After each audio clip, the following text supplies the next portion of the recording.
네, 안녕하세요. 오늘 강의할 내용은 컴퓨터 일반에서 컴퓨터 구조 관련된 내용을 다룰 텐데 지난 시간에 디지털 공학적인 부분을 다뤘고 오늘은 컴퓨터 구조 관련된 내용을 다루도록 하겠습니다. 그래서 오늘 전체적인 목차는 CPU, 그 다음에 CPU 안에 제어 장치, 그리고 메모리, 그리고 입출력에 대한 내용들을 다룰 내용이고, 일단 맨 처음에 CPU인데요. CPU는 세 가지로 구성되어 있습니다. 하나는 연산, 그리고 레지스터, 그리고 제어 장치로 구성되어 있습니다. 연산 장치는 ALU라고도 하는데, 여기 그림에 보시죠. ALU라고도 하는데 산술 및 논리 연산 같은 것들을 수행을 합니다. 그러니까 산술은 플러스 마이너스, 논리는 AND OR 같은 것들을 하게 되고요. 그 다음에 레지스터는 그냥 데이터를 임시로 보관하는 거예요. 그러니까 레지스터를 이루고 있는 것들은 플립플롭인데 플립플롭은 1비트를 저장하는 거잖아요. 그리고 제어 장치가 좀 어려운데 제어 장치를 정말 어렵게 설명할 수도 있고 정말 쉽게 설명할 수도 있는데 정말 어려운 부분은 시험 문제에 나오지 않으니까 설명을 생략하고, 정말 쉽게 설명하면 그냥 명령을 해석해 가지고 제어 신호를 만들어내는 거예요. 제어 신호. 그러니까 제어 신호를 만들어내 가지고 각각 필요한 곳에 신호를 이렇게 보내주는 거죠. 누가? 제어 장치가. 그리고 이제 그 안에 얘네들을 각각을 연결해주는 내부 버스가 있죠. 내부 버스. 이 내부 버스의 좀 다른 개념은, 요거랑 다른 개념은 시스템 버스가 있어요. 그래서 버스를 얘기할 때는 이렇게 명칭을 줘야 돼요. 그러니까 시스템 버스는 외부에 있는 버스고, 내부 CPU 버스는 이렇게 CPU 내부에 있는 버스고, 이렇게 정리를 하시면 될 것 같습니다.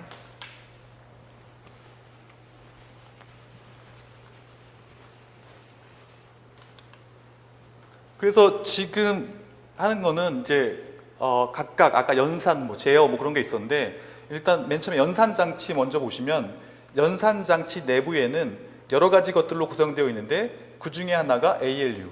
ALU의 약자는 Arithmetic and Logic Unit이에요.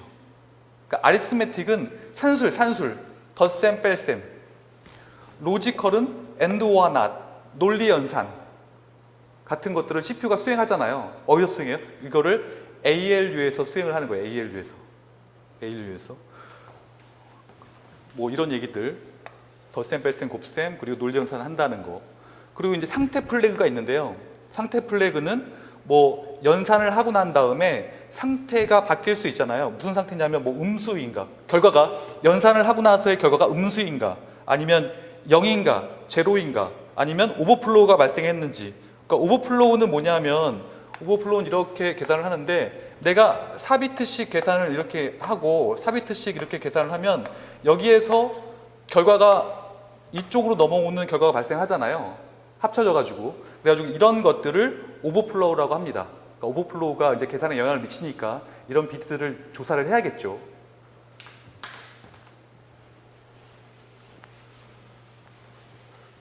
그러니까 이런 것들을 이제 보시면 되고, 그러니까 아리스메틱 로지컬 유닛 ALU도 그냥 외울 필요가 있는 게 아니라 그냥 요 말뜻을 잘 살펴보면 다 아리스메틱은 산술이고 로지컬은 유닛이니까 그렇게 생각을 하시면 될 것 같고, 그 다음에 이동기는 비트를 오른쪽이나 왼쪽으로 미는 거거든요.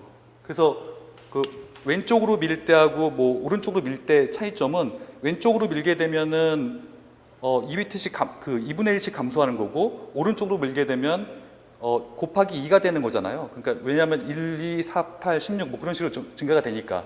그러니까 곱하기 2를 하는 거하고 나누기 2 하는 거, 이렇게 되고요. 그다음에 보수기가 연산 장치에 들어가는데, 이게 필요한 이유는 딱 한 가지입니다. 내가 A-B를 하게 되면 B의 보수를 취하게 되면 덧셈 연산을 통해 가지고 내가 뺄셈을 할 수 있잖아요. 그래 가지고 이렇게 덧셈을 이용해서 뺄셈을 하려고 할 때 이렇게 보수기를 이용해 가지고 연산을 한다라고 보시면 되고요.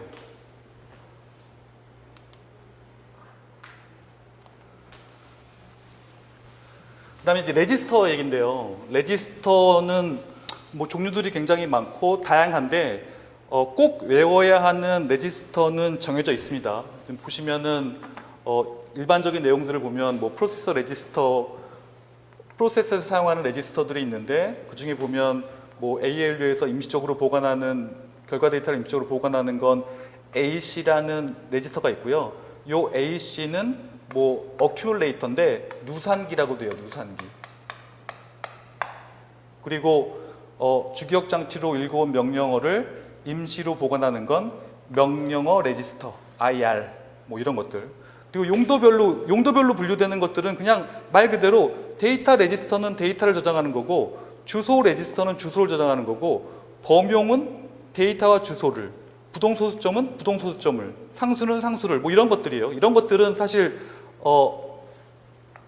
크게 신경 쓸 필요가 없는 것들이고 그러니까 이런 것들 예를 들어서 특수 레지스터 중에 실행 중인 프로그램의 상태를 저장하는 레지스터 중에 프로그램 카운터 이런 거 중요하죠. 이따 말씀드릴 거고 그 다음에 상태 체크하는 레지스터, 상태 레지스터 같은 거 명령 아까 있었죠. IR 요거는 똑같은 거죠. 얘랑 명령어 저장하는 거 그리고 색인 내가 주소 같은 거 계산할 때 인덱스 레지스터 같은 것들이 사용되는데 인덱스 레지스터 같은 거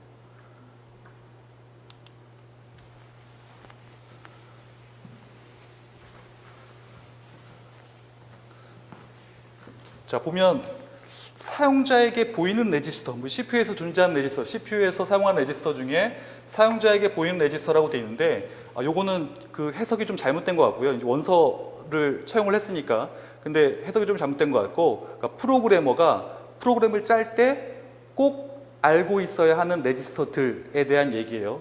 그 중에 하나가 뭐 일반 목적용 아니면 데이터, 주소 다 마찬가지죠.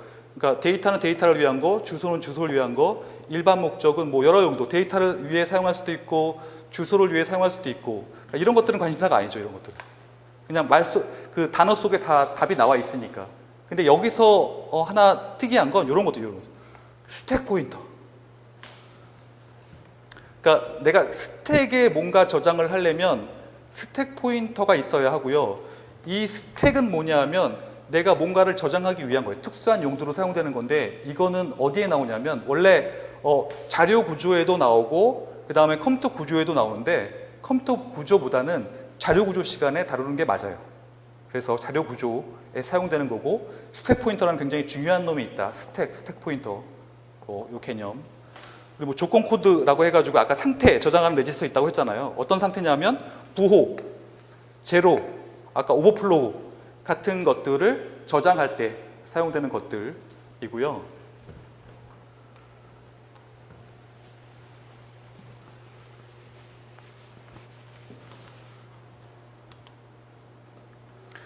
근데 이게 중요한데 요게 시험 문제 많이 나옵니다. 요게 이제 2017년도에도 나왔고 보면은 PC, IR, MAR, MBR 뭐 이런 얘기들이 있어요.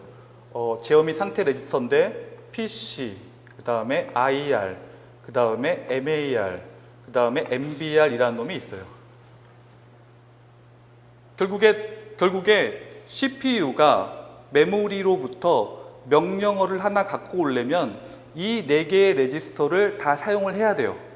그래서 예를 들어 드린 게 100번지에 add 255라는 명령어가 있는데 CPU가 이걸 가지고 오고 싶은 거예요. 그럼 어떻게 동작하냐면 맨 처음에 이렇게 PC가 있죠. PC. 내가 100번지를 갖고 오고 싶으면 100번지라고 이렇게 해요. 100번지를 여기다 집어넣었어요. 100번지를 집어넣고 그 다음에 여기 이렇게 메모리가 있죠. 메모리가 이렇게 있고 여기 100번지에 add 255라는 명령어가 있어요. 그러니까 add 255라는 명령어는 그냥 있다고 가정해요. 그게 이제 어떻게 동작하는지는 좀 이따 말씀드리면 되니까. 그리고 PC에 100번지를 주었으니까 100번지로 갖고 오면 되는데 바로 연결이 안 돼요. 메모리니까. CPU하고 메모리하고 속도 차이가 굉장히 심하기 때문에 바로 연결할 수가 없어요. 그래서 사용하는 게 여기에 MAR을 사용해요. MAR. 그래서 여기 이렇게 주죠. 이렇게 주죠. 그래서 여기에서 데이터를 갖고 오면 바로 IR로 들어오는 게 아니라요. 명령어가 바로 IR로 들어오는 게 아니라 MBR에 먼저 이렇게 들어와요. 뭐가 들어오냐면 add 255라는 명령어가 들어오죠. 그리고 이게 IR로 가죠. 그러면 이 add 255가 여기에도 이렇게 오는 거예요. 아까 말씀드린 100번지는 여기 이렇게 가고 이런 식으로. 다시 정리하면 내가 100번지에 있는 명령어를 갖고 오고 싶다. 그러면 제일 먼저 동작하는 게 PC 그리고 MAR 그리고 갖고 왔죠. MBR로 왔죠. 그 데이터가. 그리고 IR로 이렇게 오는 거예요. 근데 여기서 이제 중요한 포인트는 이런 거죠. 여기서 정말 중요한 건 그러면 PC가 바로 연결돼 가지고 IR로 바로 오면 되는데 왜 중간에 뜬금없이 MAR과 MBR이 있습니까? 라는 거잖아요. 그러니까 이거는 아까 말씀드린 것처럼 얘는 이제 CPU 쪽이에요. CPU 쪽이고 그리고 얘는 메모리잖아요. 근데 속도 차이가 너무 커요. 그래서 그 속도를 보정하기 위해서 MAR과 MBR이 있는 거예요. 그래서 다시 정리하면 그러니까 요거를 기반으로 이 말을 보면 되게 편해요.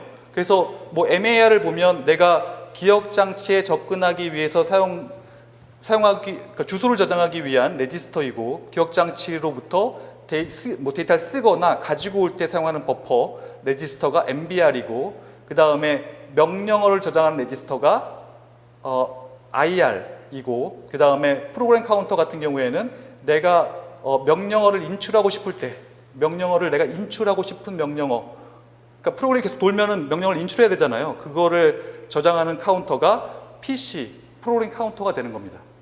그러니까 이렇게 정리를 하시면 돼요.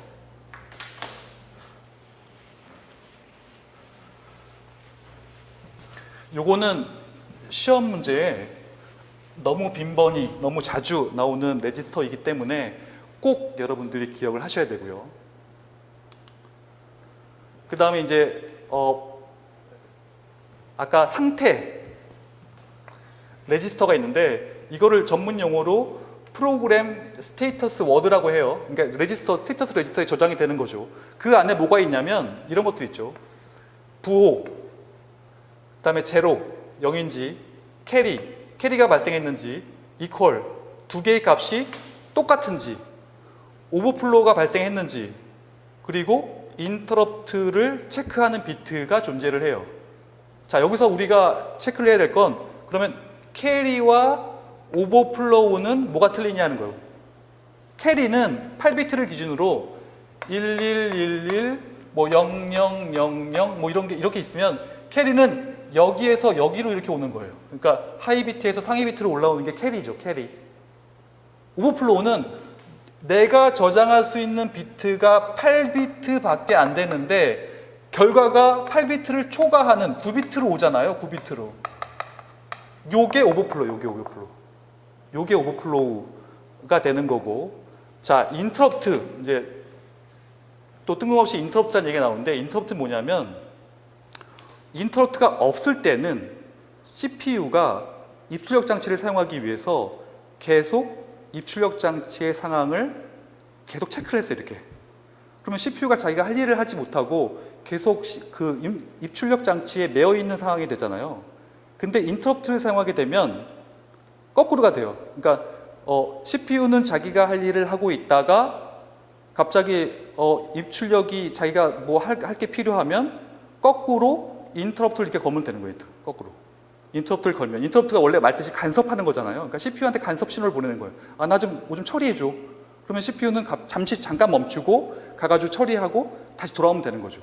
그게 이제 인터럽트예요. 그래서 인터럽트 체크 비트, 인터럽트가 지금 가능한지 가능하지 않은지를 이렇게 세팅할 수가 있어요. 인터럽트 enable, 인터럽트 disable 뭐 이런 걸로 체크할 수 있다는 얘기고.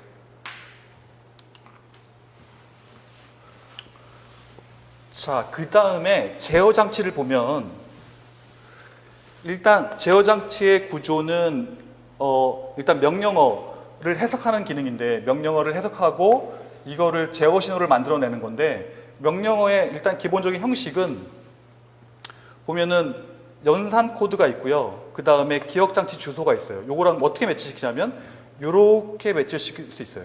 add 255. 그러면 add는 연산 코드가 되고 255는 기억장치의 주소가 돼요.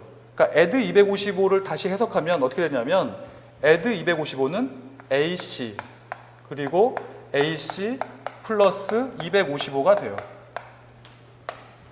이 말은 뭐냐면 255번지에 있는 메모리에 255번지로 가서 데이터를 하나 갖고 와서 그거를 그 CPU에 있는 AC 누산기랑 더해서 그 결과를 다시 누산기에 집어넣어라 라는 명령이에요.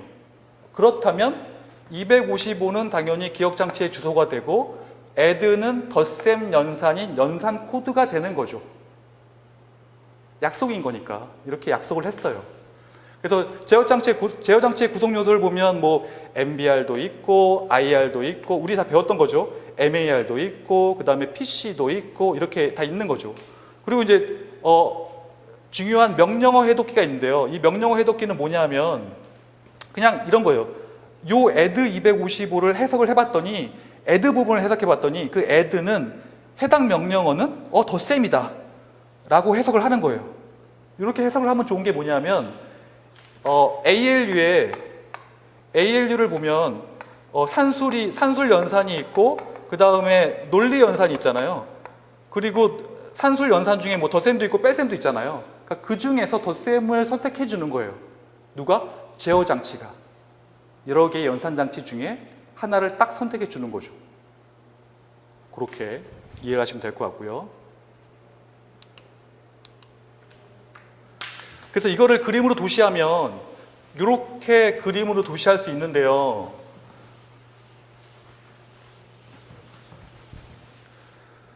지금 보면 요 그림이 보시면 프로그램 카운터 PC 있죠, PC. 그리고 기억장치 주소 레지스터 MAR 그리고 기억장치 버퍼 레지스터 MBR 그리고 명령어 레지스터 IR 그리고 명령어 해독기 뭐 이렇게 존재를 하죠. 그리고 연산장치 얘는 ALU 이렇게 존재를 하는 거죠. 그러니까 요 상태에서 요게 어떻게 동작하는지를 보려면 add 255라는 명령어가 100번째 있으니까 그거를 갖고 오는 것들을 한번 테스트를 해보자 라고 생각하시면 돼요. 그러니까 이해가 안 되시면 거꾸로 생각하시면 돼. 어떤 명령을 내가 한번 갖고 와볼게 라고 이제 생각하시고 해보시면 되는데, 맨 처음에 PC에 내가 100번지에 있는 이 add 255를 갖고 와야 되니까 100번지 PC 여기 프로그램 카운터가 100이에요. 100. 여기가 이제 100이 되죠. 100이 돼서 이게 어디로 가냐면 기억장치 주소 MAR로 가서 얘가 100이 되죠. 그럼 100을 이제 지정을 해가지고 주기억장치의 100번지에 뭐가 있냐면 add 255가 이렇게 100번지에 있었잖아요. 이 100번지에 있는 놈이 어디로 오냐면 여기로 오는 거예요. 뭐가 와요? 100이 오는 게 아니라 add 255가 오죠. add 255가 오죠. 이렇게. 그리고 명령어 레지스터에 또 다시 add 255가 오죠. 그리고 요게 해석이 되는 거죠. 요게 명령어 해독기로 가가지고 연산장치에서 얘는 덧셈이니까 ALU에서 덧셈을 선택하는 거잖아요. 그러니까 이렇게 선택을 하면 되는 거고요. 여기에서 갑자기 명령어 레지스터에서 이렇게 화살표가 이렇게 오잖아요. 요건 뭐냐면 255번지에 있는 데이터를 갖고 오기로 약속을 했잖아요. 그러니까 그 255가 이렇게 가는 거예요. 이렇게 가가지고 이렇게 다시 오는 거죠. 그러면 255 가가지고 여기에 255번지에 어떤 데이터가 있다. 예를 들어서 300이라는 데이터가 있다. 300이라는 데이터가 있다. 그러면 300이 다시 이렇게 오는 거예요. 300이 오고 다시 이렇게 오는 거죠. 이렇게 연관지어서 생각하시면 되고, 그리고 이 그림 중에 약간 수정해야 될 그림이 있는데요. 화살표 방향이 좀 잘못됐는데 지금 주소는 단방향이에요. 이렇게 단방향. 그러니까 화살표가 양쪽으로 있으면 안 돼요. 그리고 데이터는 이렇게 갈 수도 있고 이렇게 올 수도 있으니까 양방향이에요. 그래서 이 화살표의 위치가 바뀌어 있어요. 이렇게 수정을 하시고요.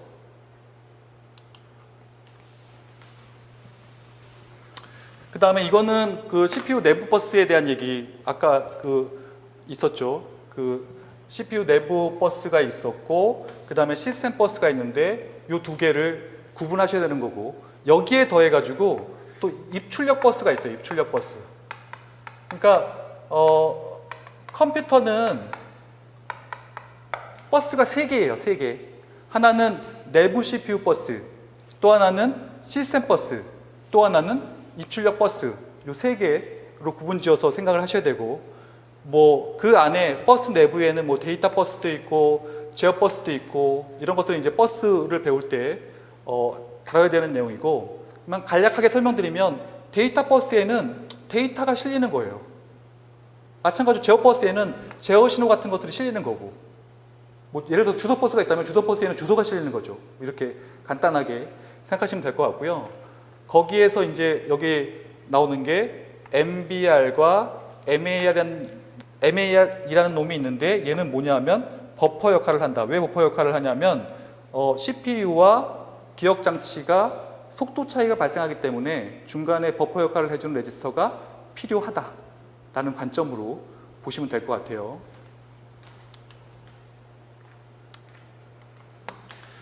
이번엔 그 안에서 CPU 안에서 이제 논리 회로로 설계를 하는 건데, 그 안에 이제 어떻게 되어 있는지를 보여주고 있는 건데, 일단 맨 처음에 나온 거 레지스터.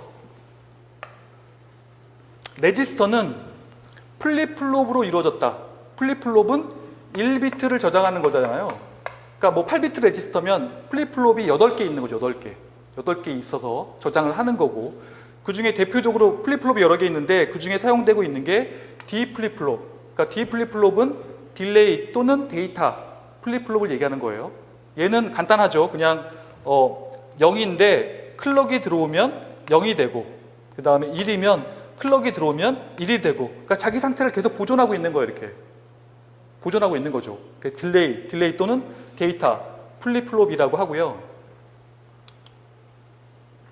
그래서 내가 4비트 레지스터를 만들었어요. 4비트 레지스터를 만들면 이렇게 구성이 가능하죠. 4비트, 그러니까 4개의 D 플립플롭이 병렬로 구성되어 있고, 그 다음에 중간에 이제 클럭이죠. 클럭에 따라서 클럭이 딱 들어가는 순간에 입력이 딱 들어가는 거잖아요. 그리고 출력은 언제나 읽을 수 있고, 그리고 클리어라는 신호는 뭐냐면 여기 있는 내용들을 다 0으로 만들고 싶은 거예요. 그러니까 클리어의 신호를 딱 주면 다 초기화가 되는 거죠. 0으로.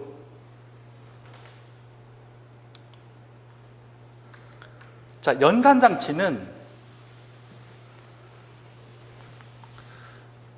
아까 말씀드린 것처럼 연산장치는 ALU인데, 그러니까 ALU 포함해가지고 중간에 레지스터들 2개를 뭐 더하거나 빼려면 레지스터 2개가 있어야겠죠.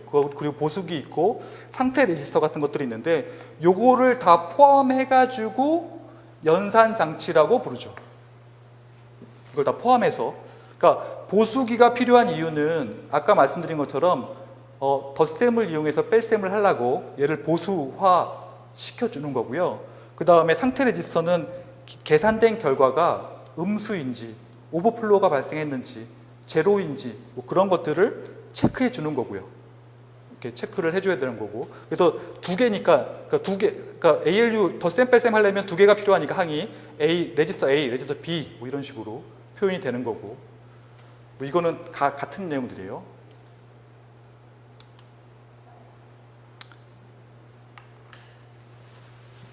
덧셈기를 이제 만들려면, 일단 산술 연산기를 만들려면, 산술 연산회로를 만들려면 지난 시간에 배운 풀래더 전가산기를 사용하시면 돼요. 그래서 4비트 가산기를 이렇게 만든 거죠. 병렬로. 그러니까 반가산기 있었고 전가산기 있었는데, 그 차이점은 캐리를, 전 단계의 캐리를 내가 덧셈에 활용하느냐 마느냐 뭐 그런 얘기들이죠. 그리고 단순히 요걸로 끝나는 게 아니라, 단순히 덧셈으로 끝나는 게 아니라, 단순히 덧셈으로 딱 끝나는 게 아니라 내가 뭐 뺄셈도 하고 싶고 뭐 인크리먼트, 디크리먼트 같은 뭐 플러스 1, 마이너스 1 같은 것들 하고 싶으면 이렇게 회로를 조금 복잡하게 만드시면 돼요. 여기서 추가된 건 뭐냐면 CI, 뭐 C 이거는 CI는 이건 원래 우리가 알고 있었던 거예요. 캐리, 전 단계 캐리. 그리고 여기에서 추가된 건 OR AND 게이트고 거기에 선택 단자 S0, S1이 추가됐어요. 그러니까 이 회로가 추가되면 어떤 일이 벌어지냐면 S0, S1, CI의 값에 따라서 다양한 연산을 수행할 수 있어요. 그러니까 입력은 당연히 AI하고 BI잖아요. 그러니까 이 입력은 변함이 없으니까 이 선택에 따라서 어떻게 바뀌는지를 보여드리는 건데요. 지금 보면 이렇게 바뀔 수 있어요. 단순히 덧셈만 할 수 있었던 놈이 회로를 좀 추가하면 S0, S1, CI의 값에 따라서 요게 3비트니까 8가지 케이스가 나오잖아요. 그렇죠. 나올 수 있는 케이스가 8가지니까 그거에 따라서 출력이 A가 나올 수도 있고 A 플러스 1, A 플러스 B, A 플러스 B 플러스 1 뭐 이런 식으로 나올 수가 있어요. 자, 뭐 A 나오는 건 그냥 전달되는 거고요. A 플러스 1은 인크리먼트 한 거잖아요. 플러스 1이니까. A 마이너스 1 같은 경우에는 디크리먼트, 마이너스 1을 한 거잖아요. 그러니까 이런 것들을 수행할 수 있다는 얘기예요. 아니면 뭐 이런 거 A 플러스 B 프라임 플러스 1은 2의 부수잖아요. 그러니까 마이너스 연산을 한 거고 A 플러스 B는 그냥 덧셈 연산 수행한 거고 그러니까 이런 것들로 우리가 뭔가 연산을 다양화 시킬 수 있다. 결국에 이 의미를 찾으려면 선택 신호를 통해서 다양한 연산이 가능하다라는 것을 의미하고 있어요. 아까 회로를 좀 추가하고 선택 신호를 줬더니 이런 다양한 연산이 가능해졌다라는 게 이제 포인트고요. 자, 논리 연산은 좀 간단하죠. 논리 연산은 복잡한 게 없는데 지금 당연히 연산의 종류를 선택하는 회선이 당연히 존재를 해야 되는 거고 연산 종류에 따라서 AND, OR, XOR 그 다음에 NOT 같은 것들을 수행할 수 있어야 되는 거죠. 이렇게 수행할 수 있어야 되는 거고 지금 이 회로를 보면 내가 A, B는 내가 실제로 이제 AND, OR, NOT 하려고 하는 놈이고 그다음 지음선은 클리어하는 거 아까 클리어 있었잖아요. 클리어하는 거고 그 다음에 보수 AND, OR, NOT 같은 경우에는 내가 논리 연산을 수행하기 위해서 그래서 하나를 선택해서 결과를 보여주면 되는 거죠.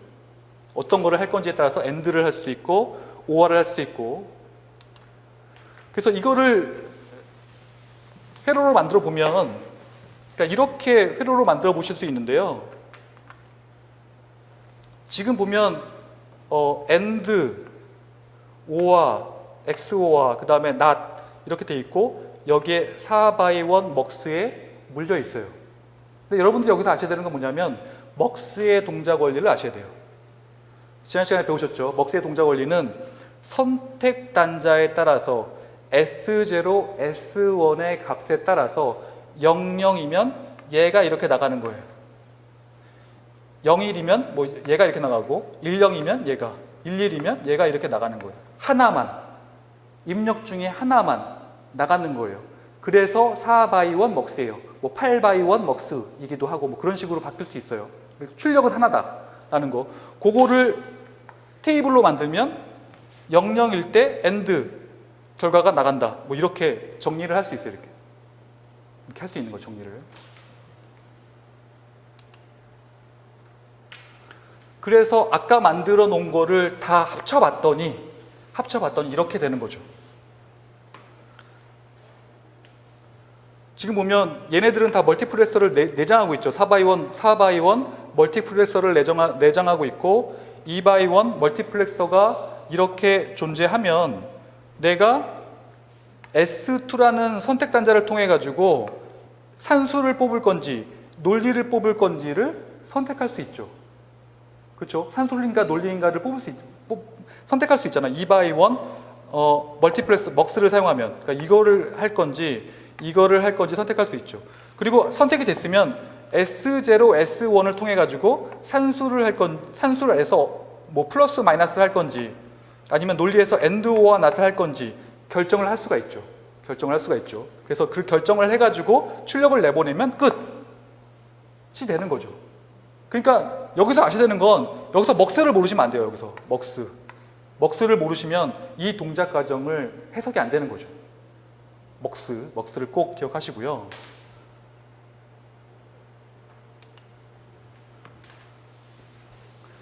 그 다음에 상태 비트 보시면은 아까 뭐 플래그라는 단어를 많이 사용하는데 이걸 또 컨디션 코드, 조건 코드라고도 부르기도 하는데 여기서 사용되는 것들은 캐리가 발생했는지, 그리고 부호 비트, 제로인지, 그 결과가 제로인지, 오버플로우가 발생했는지, 아까 제가 캐리하고 오버플로우에 대해서 차이점에 대해서 말씀드렸고, 부호는 최상위 비트인 거고 제로는 그 결과가 0인지를 파악하면 되는 거잖아요. 그런 것들. 그러니까 어떻게 할 거냐, 이거를 어떻게 회로로 만들 거냐, 그러니까 이렇게 회로로 만들 수가 있어요. 이 회로는 굉장히 많이 나오고 유용한 회로인데, 지금 보면 맨 처음에 캐리 같은 경우에는 최상위 비트에서 올라온 게 C9이에요. C9. 그리고 C8, 그 전 단계죠. 그래서 최상위에서 빠져나온 게 C9인데 C9이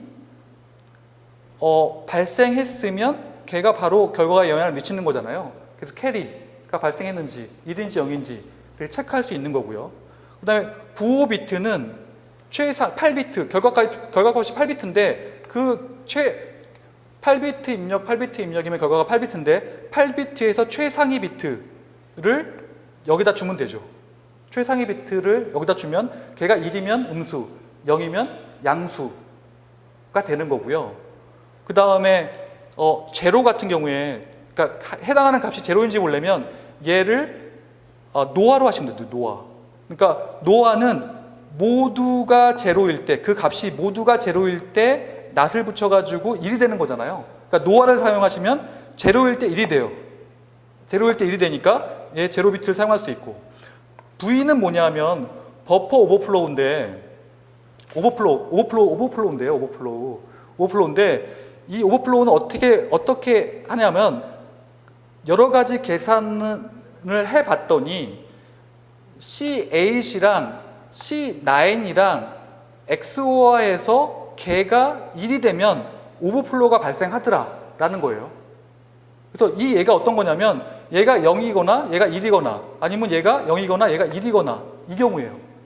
다시 이거를 도식화하면 뭐 예를 들어서 이런 거죠. 1111, 0000 그리고 1111, 뭐 0000이 있을 때 얘가 이렇게 가는 거잖아요. 얘가 C8이고 얘가 C9이니까 이 두 개의 비트를 XOR 해보면 계산을 해봤더니 그 경우에 오버플로우가 발생했어 라고 이제 인지가 됐으니까 그때 이렇게 이 XOR을 사용하셔가지고 내가 그 오버플로우가 발생했는지 아닌지 C8과 C9을 보고 판단하시면 돼요. 이렇게 되는 거죠. 이건 굉장히 유명한 회로입니다.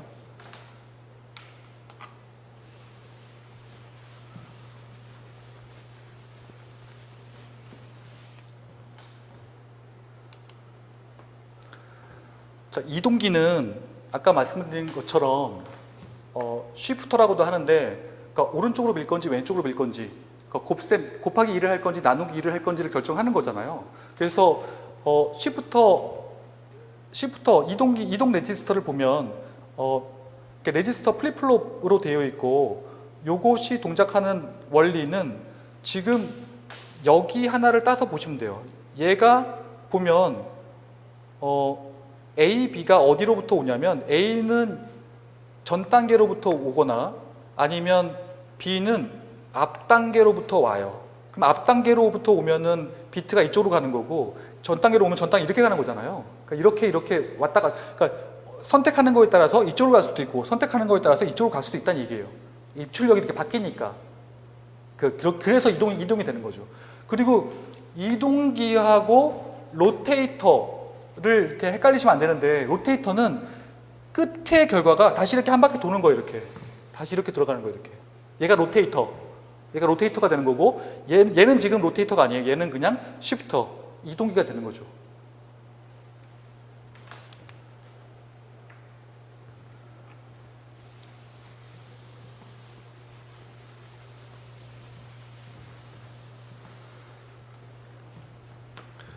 그 다음에 하드웨어적, 일단 제어 장치인데요, 제어 장치.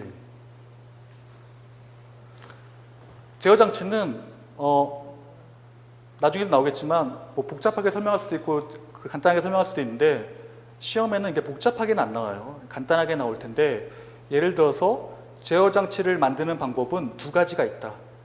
하나는 하드 와이어드가 있고요. 또 하나는 마이크로 프로그램드가 있어요. 그리고 하드 와이어드는요, 당연하게도 하드웨어예요, 하드웨어. 그리고 마이크로 프로그램드는 펌웨어예요, 펌웨어. 자, 하드웨어로 만들면, 하드웨어는 이렇게 만들 수 있어요. 하드웨어를 이렇게 해가지고 하드웨어로 만들면 좋은 점은 빨라요, 빨라. 지연이 매우 작죠. 빠르죠, 빠르죠. 빨라요. 근데 단점은 뭐냐면 수정할 수가 없어요, 바뀌면. 그러니까 융통성이 없는 거죠. 그래서 어떻게 만들 수 있어요? 펌웨어로 만드시면 돼요. 그러니까 현재는 마이크로 프로그램드 방식을 사용하죠. 그러니까 펌웨어로 만들면 수정하기가 조금 어렵지만 내가 원할 때 바꿀 수가 있어요. 이 차이점이 있는 겁니다. 그래서 제어 장치를 다시 정리하면 제어 장치를 만드는 방법엔 하드웨어와 펌웨어가 있고 명칭은 하드와이어드, 마이크로 프로그램드가 있는데 하드와이어드가 하드웨어이기 때문에 빠르지만 융통성이 떨어진다. 그래서 지금은 펌웨어인 마이크로 프로그램드 방식을 사용한다 라고까지 이해를 하시면 이 문제는 괜찮습니다.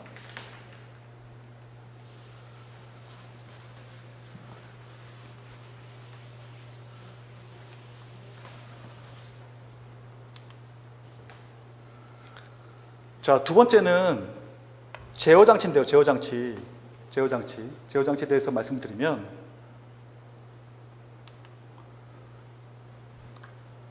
일단 같은 얘기에 계속 아까 반복인데 제어 장치가 중요한 이유는 정말 간단하게 설명하면 명령어를 해석해 가지고 제어 신호를 만들어내 가지고 내가 원하는 곳에 제어 신호를 이렇게 딱딱 뿌려주면 되는 거예요.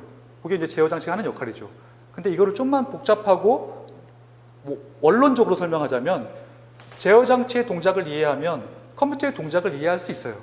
왜냐하면 어떤 명령어가 어떻게 갖고 와서 어떻게 처리되고 어떻게 저장되는지를 알 수 있으니까 그런 것들을 전반적으로 알 수 있으니까 굉장히 컴퓨터를 이해하는데 굉장히 도움이 된다는 얘기고요. 그리고 아까 이 얘기 반복해서 했었죠. 제어 장치를 만드는 방법에 따라서 하드와이어드가 있고 그 다음에 마이크로 프로그램드 방식이 있는데 하나는 하드와이어드는 융통성이 없다. 하드웨어 방식이기 때문에. 그리고 현대 컴퓨터에서는 일반적으로 마이크로 프로그램드를 사용한다. 융통성이 좋다. 왜냐하면 펌웨어이기 때문에. 펌웨어는 바꿀 수 있어요. 좀 어렵지만 그 차이점.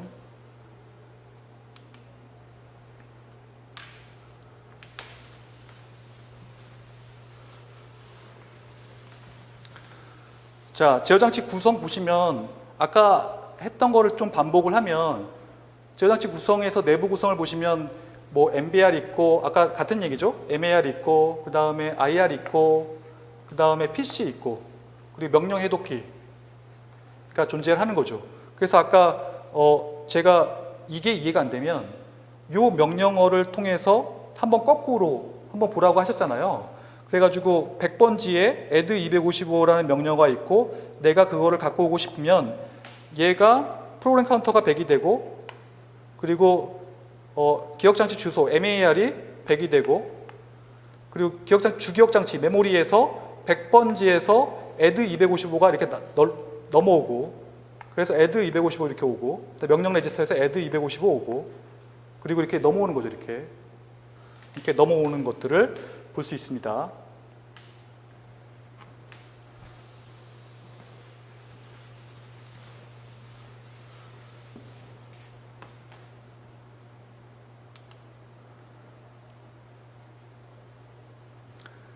자, 제어 장치에서 명령어 사이클 수행은요, 잠깐만 쉬었다가 이어서 하도록 하겠습니다.